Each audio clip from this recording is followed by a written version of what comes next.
All right, guys, we didn't talk about this one yesterday in class either. This is b to the 1/nth, not 1/9, but b to the 1 over n. That's asking for, well, let's think about this. What if the n was a 2? B to the 1/2, right?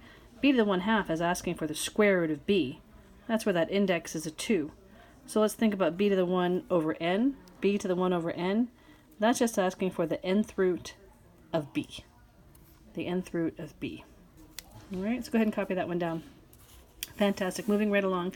So 25 to the 1/2, you guys should know now in radical form, that's just asking for the square root of 25, and that's 5.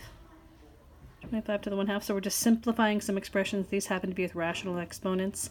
I tend to think about them in radical form as I process, but 25 to the 1/2 is 5. This one is asking for, this one's asking for 256 to the 1/4. All right, so that's asking for the 4th root of 256, right? The 4th root of 256.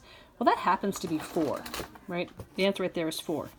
And what I'm showing you right up here is, you can go ahead and use your calculator for that. I know it's 4, because I know 4 times 4 is 16, times 4 is 64, times 4 is 256. I have that one memorized, but maybe you don't. Well, use your calculator and do the 4th root of 256. And if you don't know how to do that on your calculator, well then use your knowledge of exponential form and do it this way. 256, and then use that caret to the 1/4. Here, I'll show you how to do that. Here's a TI-30. It even works on this. So I'll turn it on. I'll clear it out. Okay, so it's asking for the 4th root, 256. 256. And then what we're going to do is we're going to use the caret. It's important to use the grouping symbol. 1, divided by 4. Got to close out that grouping symbol. Close out my grouping symbol right there. And if I hit enter, if I did it right, I should get 4. Yeah, the 4th root of 256 is 4. So use your calculator if you don't know how to do these.